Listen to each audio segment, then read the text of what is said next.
able to collaborate with Ken for the last 6 years. And I'm pretty sure that if Ken had said, no, I don't like her, I would not be working here.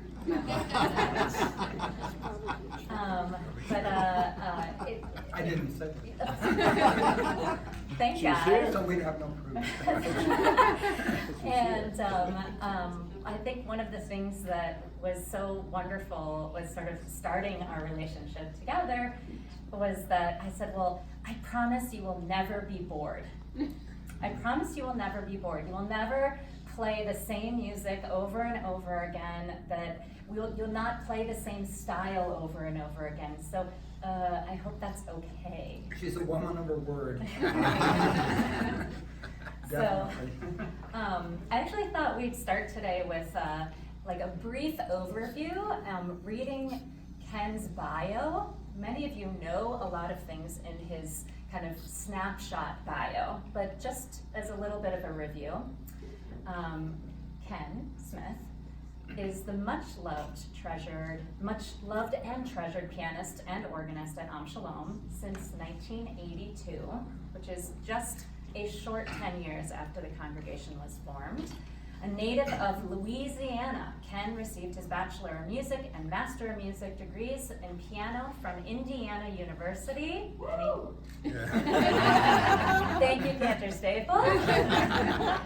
Studying with Sidney Foster. In 1992, he joined the faculty of the Bien School, or how do you pronounce that? Bienen School of Music at Northwestern University. Okay, no Northwestern people. As a vocal coach and retired in June of 2014.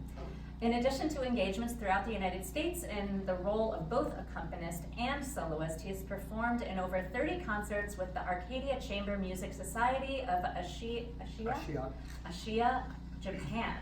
This activity has included events in Japan, Europe, and Central America. For over 30 years, he has been the accompanist for the Bel Canto Foundation of Chicago during its annual competition. He was principal coach at their seminars in Busseto and Siena, Italy, collaborating with luminaries of the operatic world, such as, and this one made my heart palpitate, Renata Tebaldi and Carlo Bergonzi. Since 1987, he has also been an accompanist for the Metropolitan Opera auditions in the Central Midwest region. He is a frequent lecturer on German Lied, focusing primarily on the works of Hugo Wolf. And additionally, Ken has participated in the Opera Training Institute of Chicago and loves being associated with the Naked Voice Institute at Northwestern University. We'll have to return back to that naked part. Sounds more exciting than it is. So we all know that you are so much more than your bio, but I thought it was a good kind of brief overview. So the first thing, let's talk about your name. So we all know you as Ken Smith, but I've also seen your name printed as M. Kenneth Smith. What does the M stand for? It stands for Marvin, which is my father's name, and my mother wanted to name me after my father, and but my grandmother on my mother's side did not like the name, and so they had to put something else and agree to call me Kenny. Kenny? Oh my gosh, I can't even imagine. Yeah, I can't either hardly anymore, but that's Young Kenny. Young Kenny. And Louisiana. Louisiana is a pretty big state. Where in Louisiana did you grow up? Northern Louisiana, near the town of Monroe, if anybody is familiar with that. I know some people are. But not in Monroe. We were totally rural people, surrounded by cotton fields. Oh, wow. When I was growing up, yeah. Did you have a farm? Or... No, we did not. My dad worked in town, What did he do? So we were sort of a minority in that way. That most people were farmers, Most people, but we were not. Siblings? Excuse me? Do you have any siblings? I do. I have two older brothers. one of whom is a neurosurgeon, and he lives yet in Louisiana, in Shreveport. He just turned 80 this past year, and he's Wow. Still practicing, actually. Not Thank God, because you're not allowed to retire anytime soon. And then I have, my next brother is an engineer, and he lives in Dubai and in Houston. He's divides his time between the two. Yeah. Huh, very cool. And your parents, were they also from Louisiana? Or? Yes, with probably 40, 50 miles from where we grew up. Wow, neat. So how did music play into your life as a child? It was the church, because that's where we heard music. There were not really concerts that much, but at church there was music, and Did they have a piano, an organ? both, and used them both at the same time. Oh, wow. That was sort of a big thing. I wanted, when I was a tiny kid, I wanted to play the organ for church, and so at our church, they occasionally would have a Sunday where the youth took over, and so. We would know nothing about that here. Right, I got to play the organ one time as the youth person, and it was probably up to that point the happiest day of my life, and so I just really wanted to do that. So when I was 11, I was made the organist of the church. I was At 11? 11. Oh, wow. You clearly had very particular skills on the piano. Did you, when did you start taking lessons then? When I was 4. Oh my gosh. I was, Wow. And piano or organ or both? Piano, just piano. And piano. I could play by ear at that time. Really? Yeah. No way. Well, I definitely have often appreciated your ear. When we've had to sort of start things, your ear and your memory. Unplanned prayers throughout our services that hopefully nobody else knew except for this wonderful gentleman who did not give a clue to anyone and just went with the flow. So you were working at 11, child laborer at There was the one church. element of that was I was not paid. So. Oh, okay. It was an honor to do that. And So was that partially what then interested you in pursuing music later on, I've whether at never been university or? interested in anything else, as far as pursuing some other career or something like that. And so I just always had sort of a vision of myself. I think even at that age of being a musician, and the only kind of musicians I knew were church musicians at the time, and so that seemed to be, a goal, and turned out. It worked out. Except for a few details, it's. So Indiana's pretty far from Louisiana. All right. How did your path take you to Indiana University? I mean, it is one of the absolute best music schools in the country, let alone the world. Mm-hmm. So it's pretty impressive to. Well,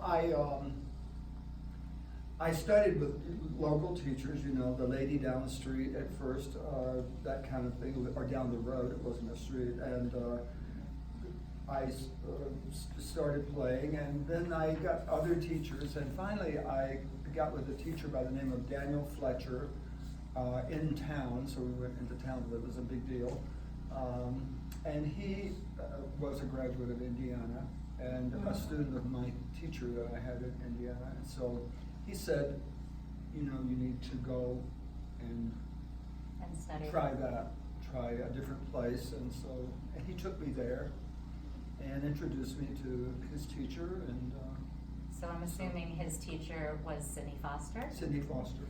who I don't know a lot of pianists, but that was a name that I knew in reading your bio. What I didn't also know was Sydney's given name. Yeah. So he was, world renowned as a virtuoso pianist, interpreter of music.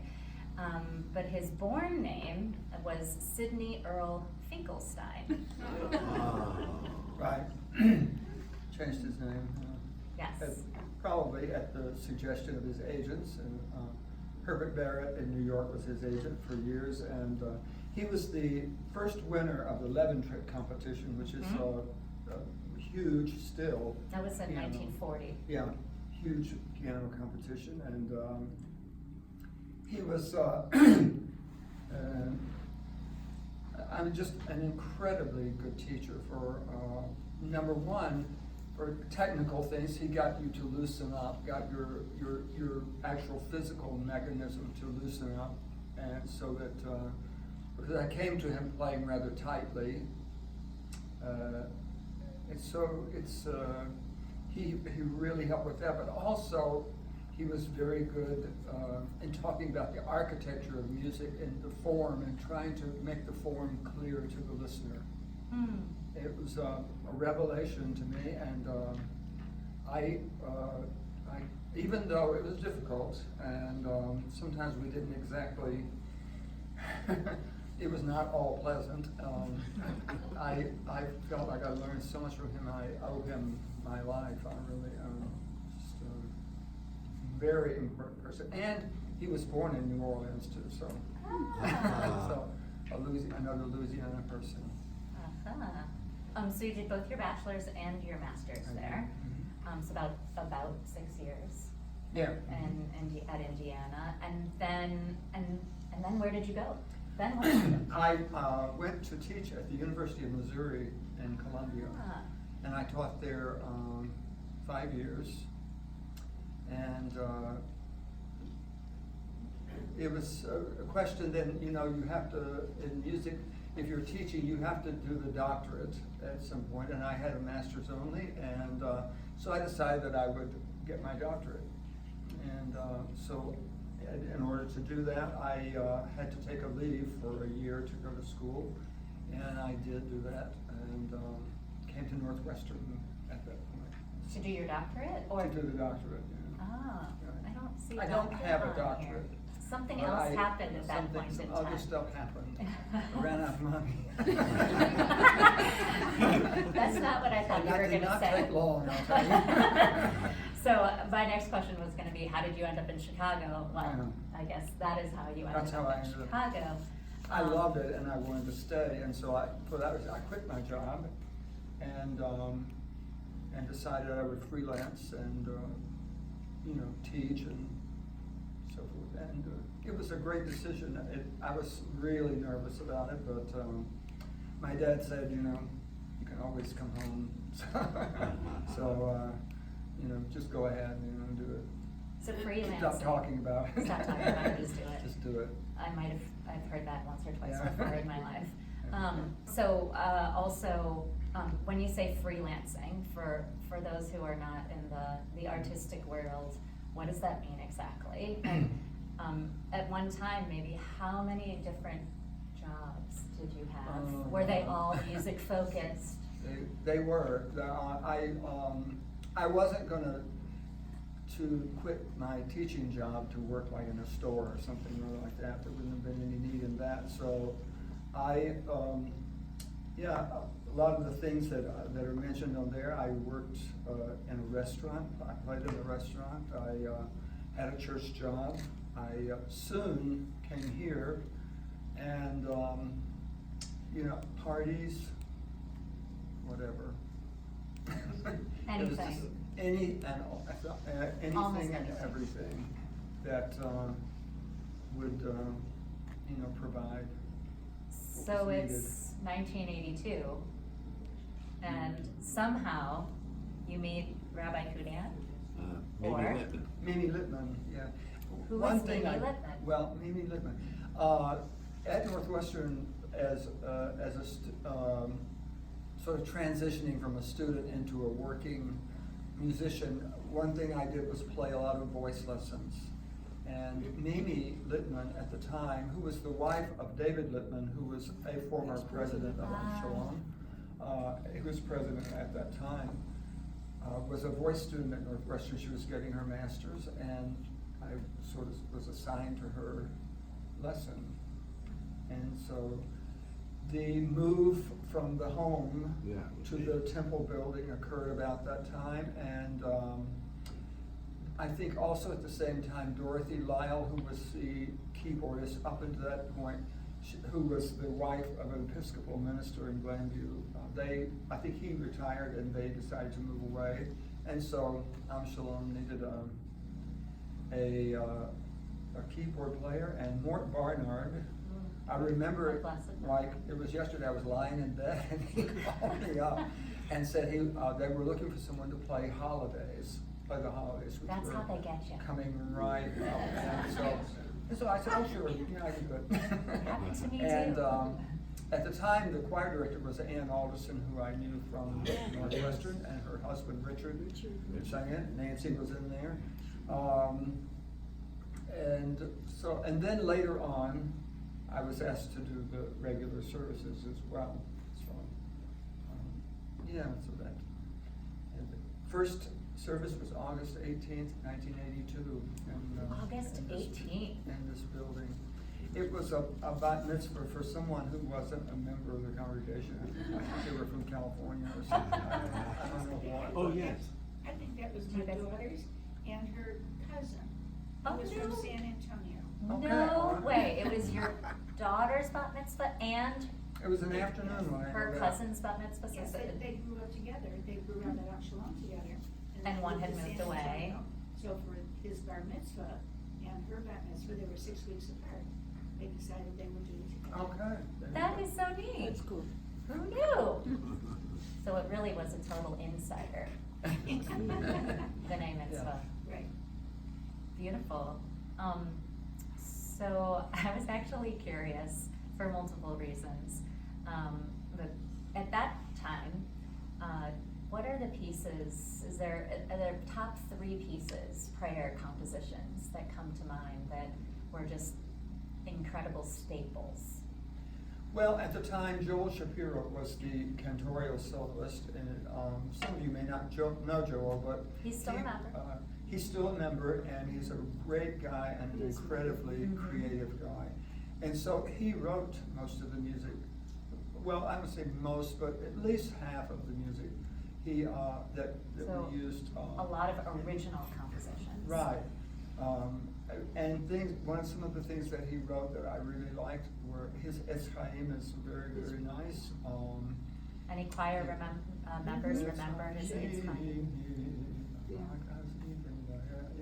It's a beautiful piece. I don't know, I haven't seen a copy of it in many years, and so Well, I don't know. I can tell you that 3 years ago, we went to the very back of the temple and what now we call the sound room, and there were file cabinets of lots of copies of music, old music.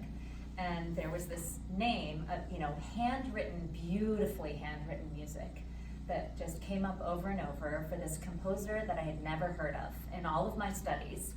And guess what the name was? Joel Shapiro. Joel Shapiro. Yeah.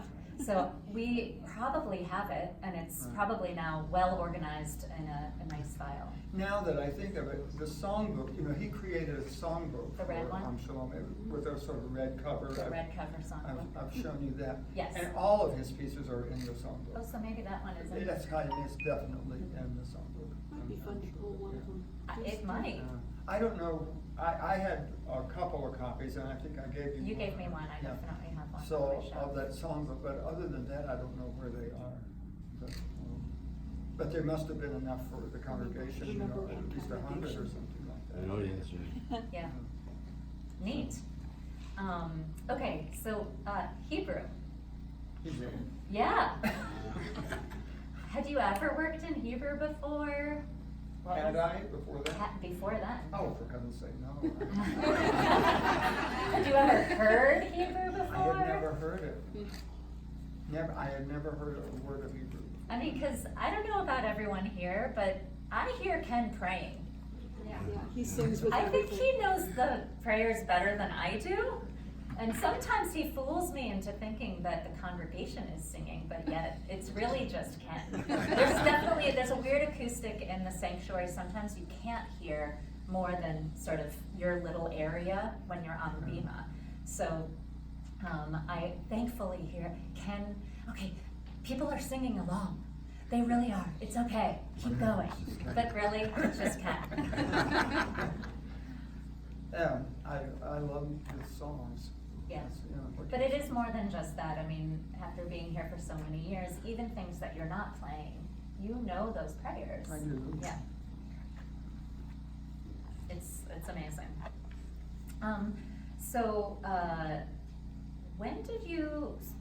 When you came to Northwestern after Missouri, and you started the doctorate, you finished the doctorate. No, I did not finish it. You didn't finish the doctorate. I mean, you stopped Sorry, so I- stopped the Stopped it, process yeah. of going to school. Did you start working at Northwestern close to that time, or did that sort of come as a result of It was- being an accompanist? And, The latter, you know. Okay. I didn't start there until 1992. but how long had you been actually accompanying there?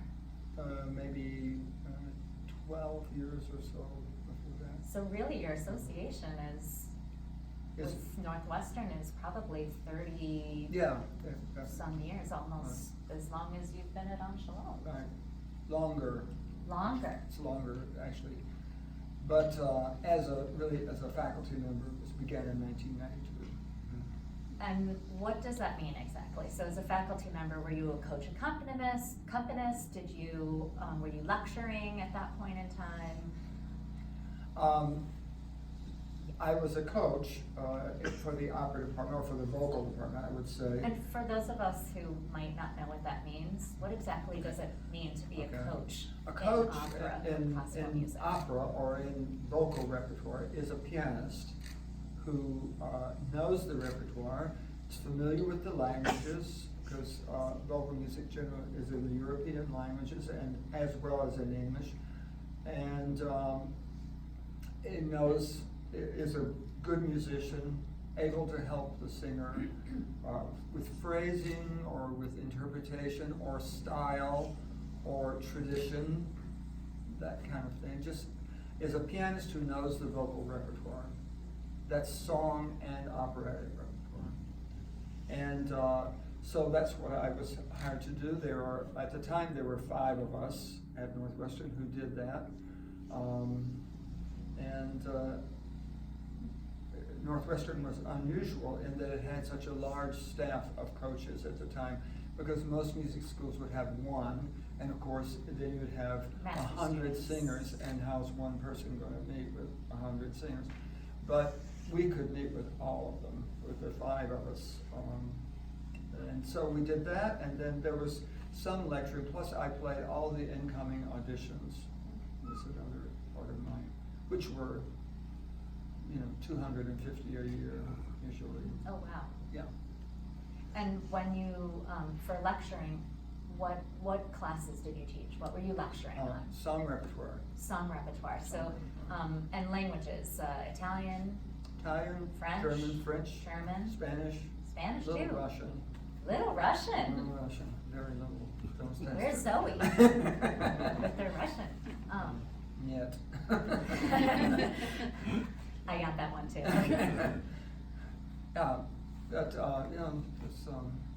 I developed a set of classes there, 6 classes, because Northwestern's a quarter, and so you have 3 quarters a year, and for a master's student, there are 6 quarters that they're there, because they're 2 years.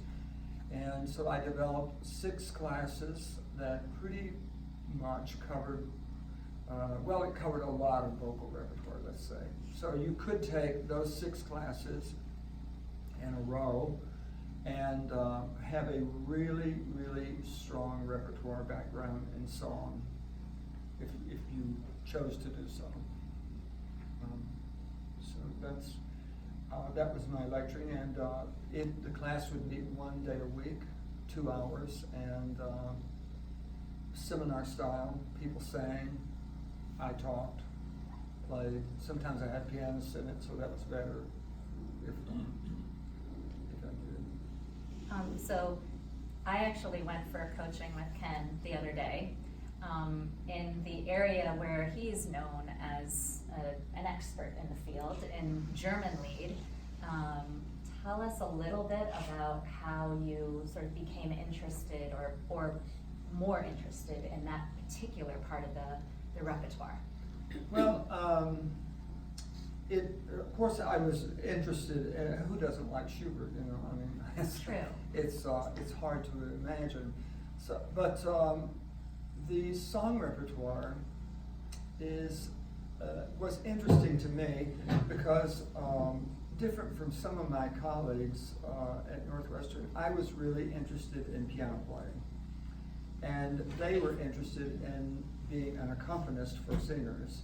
And while I was interested in that too, I really had a very strong piano background, and I wanted the piano to sound great at it. So, and the thing about playing song is that the piano part comes from the composer's pen, just like the vocal part did. Whereas in opera, you're always playing an orchestral reduction, which means that all the orchestra part is folded into what the 10 fingers can play, or try to play. And it is difficult and ruinous to your technique as far as I'm concerned. And so, but the people like Schubert and Brahms and Schumann and people like that who wrote all these songs were pianists first. And so their music is pianistic. It's great, and it's gratifying to play, let's say. And so that was one of the main interests that I had. And another thing was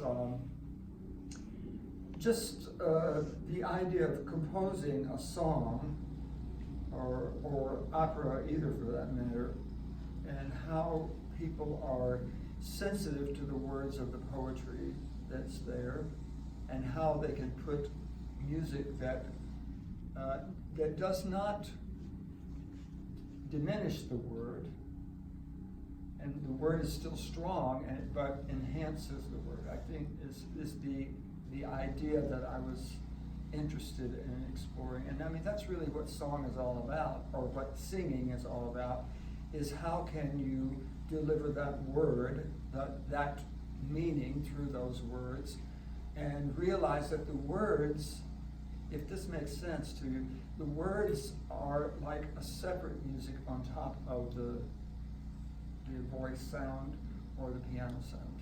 I mean by that in words you have consonant sounds and you have vowel sounds, and all of those are a language of music in addition to the meaning of the word, even if that's not getting too, yeah. So actually, maybe we very, can very important. give a little bit of a demonstration. We can. It just so happens. It just so happens. I don't know if you noticed this piano next to me. The piano has been moved in here and opened up. And in particular with German lead, Hugo Wolf is one of your favorites, yes. and someone who you really studied and love still, and love to teach about. And so I said, well, what about if we kind of give an example of Hugo Wolf's song, and so pick anything you want. So we did pick, actually, Verschwiegene Liebe, which means secret love. It's a poem by Eichendorff, and Eichendorff, as many poets were at the time in the 19th century, very, very aware of the images of nature and how they could be translated into thoughts of love and so forth. So Verschwiegene Liebe is a song that talks about various natural things, but in particular the feeling that clouds, if you're watching clouds, say at night or something like that, because the song mentions that it's taking place at night, clouds you might see scudding by, and somebody over there far away from you who you maybe love in the setup might see those same clouds, and that then is sort of a way of sending a message of love. It's not a 21st century idea. Okay? I mean, now you just text it, but back then clouds worked quite well for sending those thoughts, and you hoped that those thoughts would be transmitted. And so the setting is at night, and the person who is speaking, the poet, is in love with someone who, for whatever reason, he's not allowed to make that public, or maybe he's afraid to express it in words to the person. Who knows what the reason is, but everybody's probably been in that situation before, or think back. It's been a while, but we all sort of get into that situation. It's sort of a crush in a way, but this is he examines all the things that are around him, the natural phenomena that are around him, the rustling grass and the corn that's growing high, and how the clouds are moving over all of that, and the clouds are taking this message of love to his beloved, he hopes. And furthermore, clouds are free to do that. They are not inhibited by his feelings of inadequacy or whatever prohibition, whatever is holding him back from expressing this. I keep saying him, but women sing this song. I mean, it's a woman's song, but I keep saying him because Eichendorff was man. But yes, and Wolf, who was a genius song composer, if there ever was one.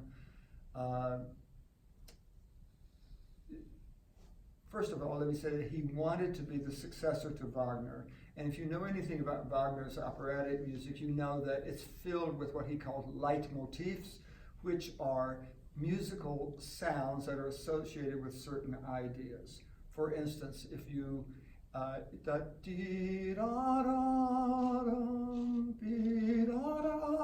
is the Liebestod, which is the love-death theme from Tristan and Isolde. And so every time that the idea of love or death comes in the opera, you hear that melody, and you get to know. So that's an idea of leitmotif. Wolf, for every little thing, has some kind of musical motive that you can find represents things. He has certain chords Like what, that mean Ken? certain things. You can hear in this song, Fish Figurine, which we're going to do, the idea that left hand has the melody here, and then the right hand's just playing.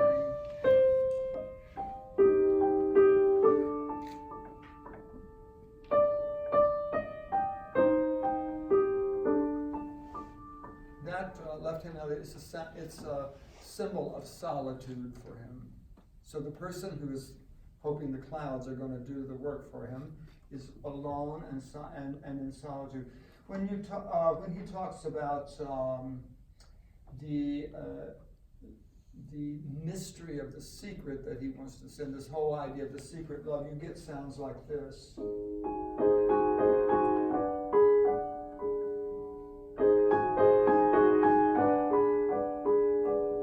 Okay, they're very secretive and sort of intimate kind of sounds like that.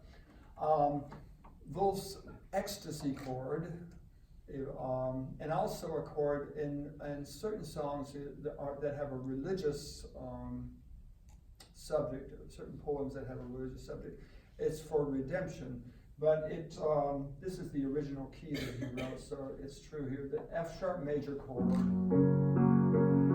is his sort of ecstasy chord, and it so happens that he's saying that the thoughts are going and floating away toward his beloved when that particular chord comes. Later on, he talks about how the thoughts are free, as I said a while ago. You get to this big, bright D major sound like this, and also this this sound, the horn call sound that's in the right hand there. Horn call is in lead is a symbol for sexual love.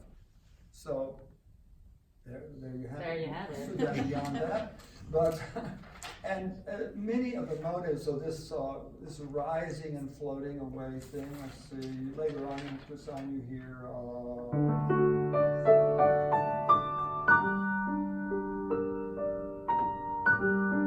So give you the idea that clouds are up there, and so you can talk a song to death, okay? I don't want to do that, but I do want you to hear this song because it's one of those most beautiful songs, and so he became a miniaturist. He wrote sometimes 6 songs a day in a non-heated house in the middle of January and February, suburban Vienna, freezing in there, and wrote, he wrote in his whole career, I want to say probably 350 songs, something like that. And like I said, some of them 5 or 6 a day. And exquisite songs. It's a music that you have to study, and it helps if you are fluent in German. And if you know, if you know 19th century poets. But having said that, here's Verschwiegene Liebe, which is secret love.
Interested in doing things like that, and it's a treat.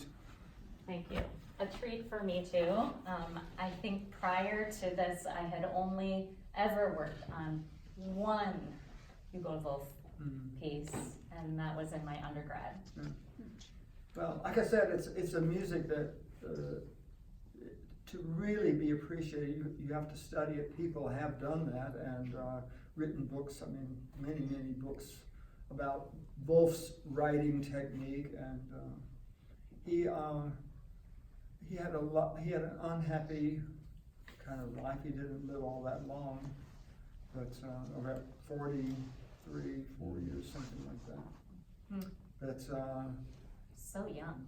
yeah, you know, but, So young. Wow.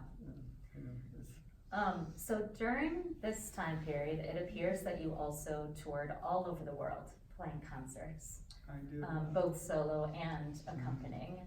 Was it all with the Arcadia Chamber Music Society? It was, but you know, there's an Am Shalom connection to this, I'll tell you. Oh. When, back in the day, some people here will remember Cynthia Hagman, who was a soloist in the She was choir, in the wonderful. holiday choir. Cynthia is, she more recently has been a professor at University of Illinois in Boise, and with her husband, Barrington Coleman, who's also a professor there. Cynthia had a glorious voice, and she, when she came out of Northwestern, she Down to Atlanta or got something. into a pretty big career and was touring all over the world. That was after, I mean, she sang here while she was in school. And so it came, she was asked to come to Japan for 3 recitals that she was going to be doing, all of which had been sort of orchestrated by these people in the Shia Chamber Society. And so she asked me to come and play for her, which I did. And so then I was asked to come back and play for one of their singers several times. And then we went to Germany to do some work there, and then we went to Vienna and Rome. We performed in Rome as well, and in Guatemala, of all places. That was a little interesting. But then I played a concerto with their orchestra in Kobe, and the Japanese have such beautiful halls and beautiful instruments. I'm telling you, it's just unbelievable, the facilities for playing there. And so it was something I never thought I would be able to do, but it sort of fell upon me, and so I got a lot of frequent flyer miles. Any of those places that you're eager to return to? Well, always to Rome and to Germany, and so I like it. I've been to Japan 9 times. And 9 times? 9 times. Wow. And that probably did it. I took care of that, so. While we're on the subject, many of you here know that I really like to travel. What's the next place if you had your druthers, where would you go, Ken? Somebody was telling me that I should go to Portugal. Oh, I've been to Portugal. Yeah. I can give you a few pointers. Okay. Like Yeah. yes or no? Yes, go, for sure. Yeah. And Spain too. Spain. They have bullfights there. I don't approve of Well, that. not everywhere. You You don't have to, right, you don't have to go to the bullfights. You've also been working for a long time, or been associated for a long time with the Bel Canto Foundation of Chicago. How did you become involved, and what exactly is it? It seems, for somebody who was a singer but not in the Chicago area, it seems to be sort of an institution in Chicago for young budding singers. It was. It is. The foundation has closed its doors because it was a family-run thing, run by the Monastero family in Chicago, and Their restaurant. their restaurant was the sort of center of activity.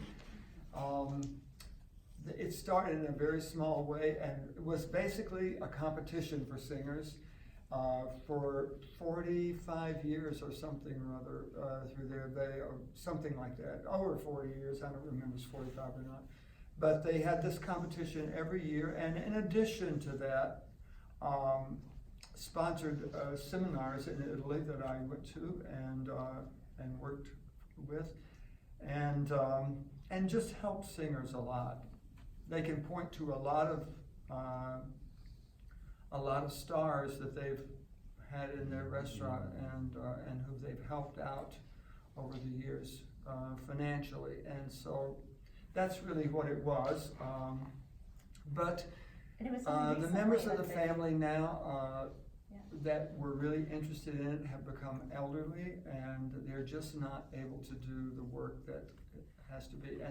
And their children have small children, and and they just really can't devote the time to it. And then the restaurant closed and was sold a couple of years ago, and so their venue was gone, and so that really was the death knell. They were still going along, and certain family members had stepped up and were helping with it. But when the restaurant was sold, all of a sudden, sort of, it ended. Yeah. So, Okay. and it should have ended then, It was because time to end. it was so associated with that place, and the way it was run and everything was there, and that's it. It So, was retired. so I retired from that, and they retired from that. And so, The Opera Training Institute of Chicago. was an organization in St. Charles. I'm confused about too. It was an Evanston operated thing, operated by two singers, husband and wife team, and they had a summer program of about 8 weeks, I think. They operated actually at the Presbyterian homes in Evanston, in that the residents there could attend all the master classes and this and the other and that sort of thing that went on. And then they had nice performance spaces there, and so yes, but they have moved out of the area, and so So that ended too. That was retired as well. yeah. And then more recently, you've been involved with the Naked Voice Institute at Northwestern. The Naked Voice Institute is an institute at Northwestern. It's going to be in 2 weeks from now, actually. It's every summer for a week, and it's the brainchild of Stephen Smith, no relation, but who Smith and is Smith? a famous voice teacher, a world famous Yes. voice teacher, Yeah. and who works at Northwestern. And he wrote a book called The Naked Voice, and the idea of that is that when you sing, you are very exposed, okay? It's like, It's true. don't try to hide, because you're not going to. If you try to hide, everybody will know you're hiding, and you might as well, get down underneath the piano or something. I see because it's Gene just- Diamond going Yeah. like this. There are some people in this room who know what I'm talking about with that, that's for sure. So, his book has become quite famous and popular as well amongst singers and students of singing.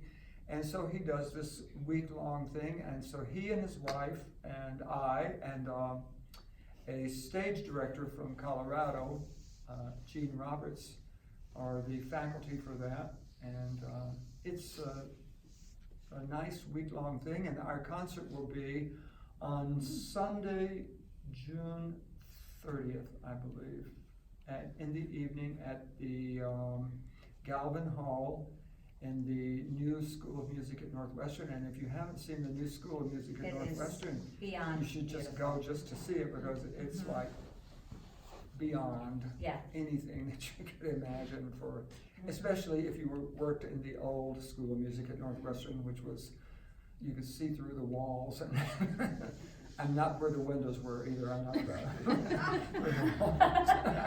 Yeah, it was the building is still there, and will always be there because it's part of the endowment, but there you go. Okay, so that's work life. Mhm. But what do you do for fun? I play the piano. So a couple of years ago, I guess must have been 2014, and it was 14, at the end of the year here, and Ken says, I have something to tell you. I'm like, okay, and it was after a bar bat mitzvah on Saturday. He says, I'm retiring, and I was like, oh, what? And I'm like, Rabbi Steve, come over here. Ken said he's retiring. Oh no, just from Northwestern. And I was like, oh, okay, good. So with all the extra time, ha ha ha, Yeah, I play the piano. Play the piano I for mean, your own enjoyment. It's awesome. I do. I play every day and play 3 or 4 hours a day. Amazing. And, you know, if I can, if something doesn't happen. And, Okay, but you also let me have a peek at your beautiful garden at your home. And with my question was, well, I kill everything. Like, there's no plant that can live in my house. So, do you have a green thumb? I don't know, but I have a successful garden, I would say, and have for the last 3 years. It's, I don't do that much. I mean, I don't know anything about gardening or anything. I just plant stuff. I just plant stuff and it grows. Yeah, I mean, Maybe this it is hears not the such a great music year for that you're gardening. playing. but, The piano music helps. Maybe, I don't know. I think, my idea is that little patch of backyard in the midst of this huge city can be a refuge, and it is for butterflies, and we have all kinds of birds and whatever. I just like that sort of stuff. I like to watch it in the So- morning. For those of us who know you, we love your partner Albert. And we're so happy a few years ago to be able to bestow upon you a blessing before you tied the knot legally. Yeah, right? How long have you known Albert? And I've known Albert for, I would say, 40 years or so. oh wow. And we've been together as a couple for, this year in August will be 34 years. And we've been legally married for 5 now. Yeah. And so when I asked Ken, We is don't even Albert think about the coming marriage today? date. I mean, I- it's I asked Ken, is Albert coming today? And he said, oh no, what's Albert doing? This is fun. Oh, he sings in a barbershop quartet, and so he's. A barbershop quartet. I was like, that's so much fun. So thank you so much, Ken. Oh, thank you.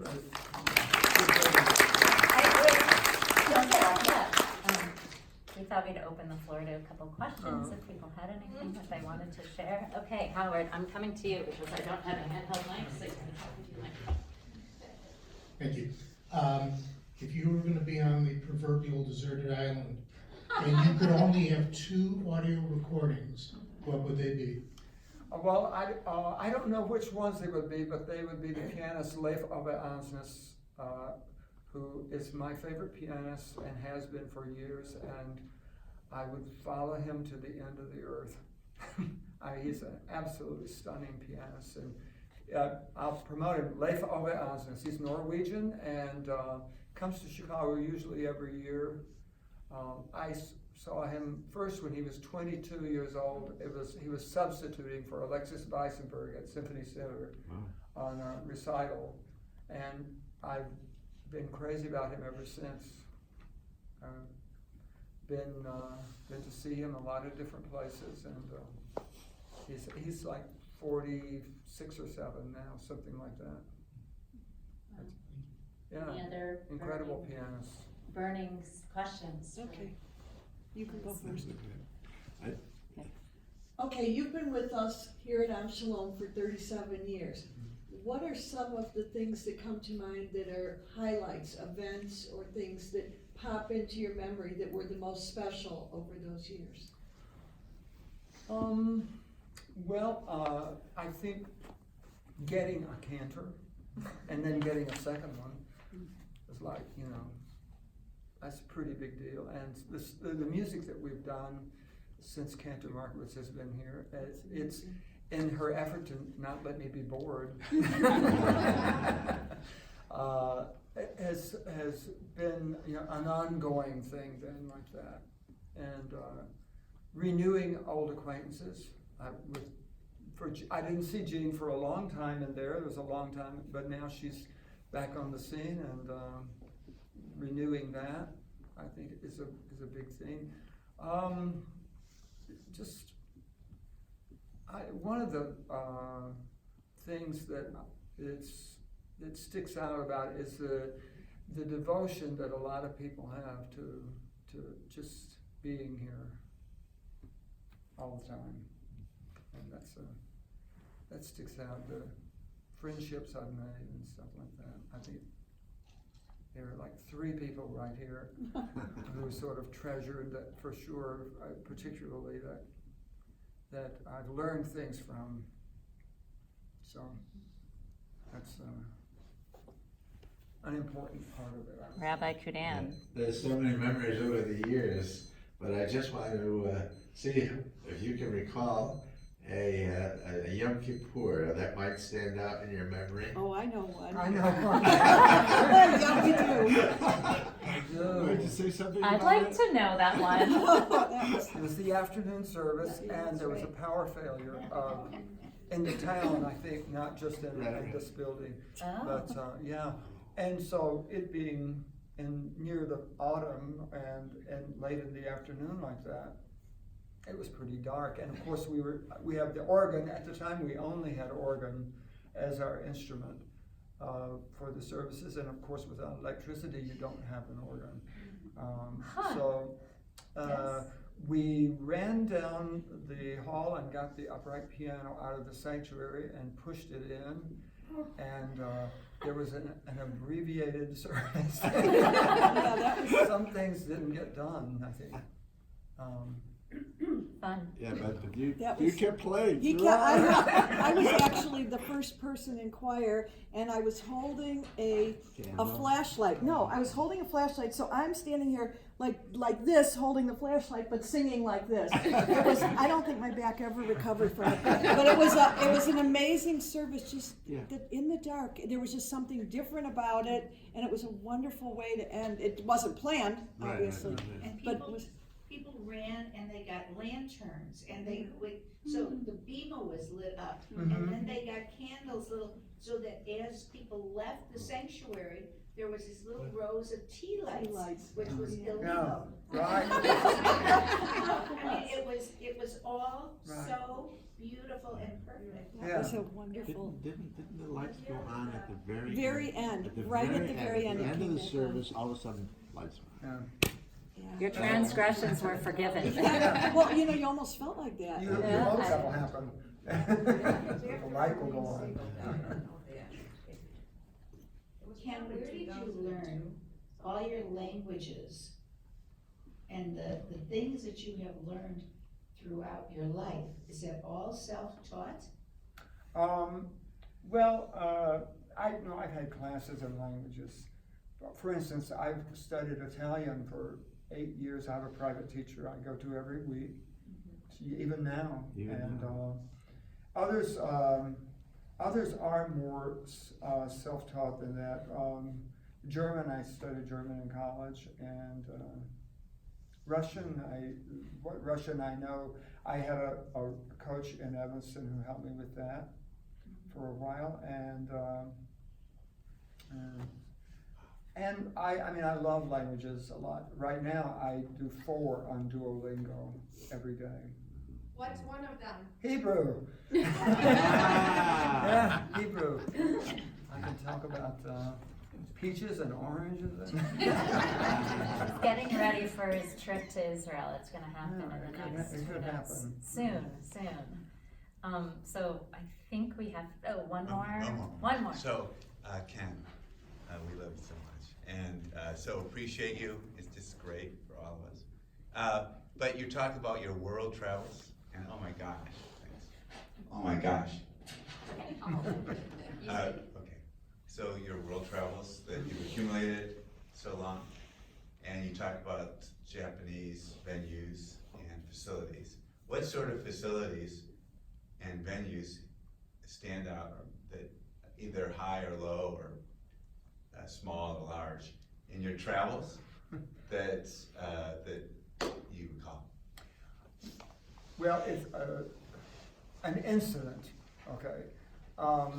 I was playing a recital in the Performing Arts Center in Milwaukee, which is a nice place. It's a very, very nice place.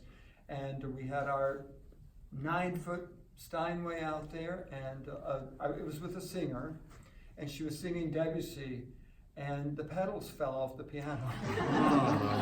And you know, if you're playing certain composers, you maybe could go on, but Debussy you cannot Oh my God. without the pedal on the piano. I mean, it's so we had to stop, obviously, and the singer hadn't realized what had happened, but so she looked at me like she wanted to kill me because I stopped. And but I said, you know, the pedal's falling off. I can't play this. And so they went and got another piano, and we continued. But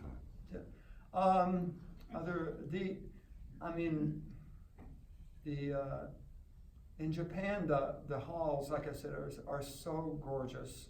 Everyone that I've ever been in there, and been in several, were, I mean, just really breathtaking when you go inside them. And their pianos are always beautifully maintained and just gorgeous. Maybe because they're sort of new. And, Could be. Okay, so we have a traditional rapid fire wrap up. So this comes from, of course, the famous James Lipton with Inside the Actors Studio, and I know Rabbi Steve has been doing this, so I thought, well, let's close out this wonderful first year of Around Our Table with the rapid fire. 10 questions. What is your favorite word?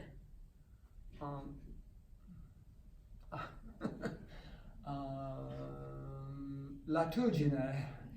It's an Italian word, it means fuzz, okay. What is Fuzz. your least favorite word? Anxiety. What turns you on?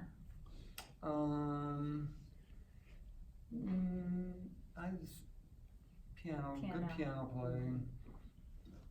What turns you off? Bad piano. What sound do you love? Soprano. Yay! What sound do you hate? Don't say out Bad loud. Do soprano. not say sopranos.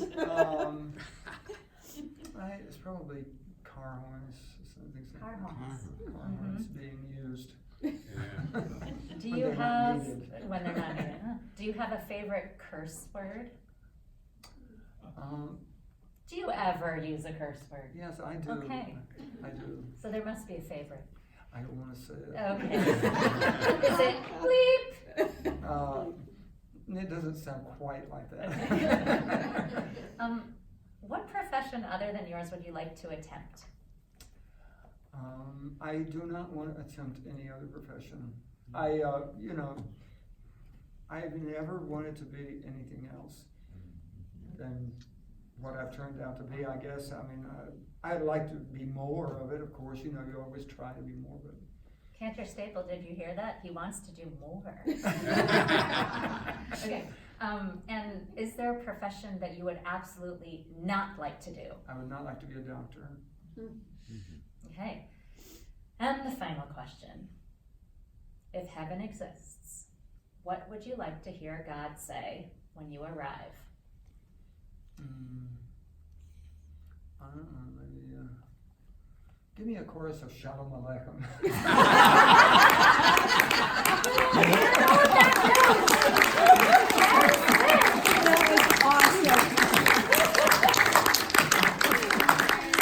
Thank you so much, everyone. Yeah, thanks. Take a cookie for the way home. And, thank you, Ken. All right. Oh, that was awesome.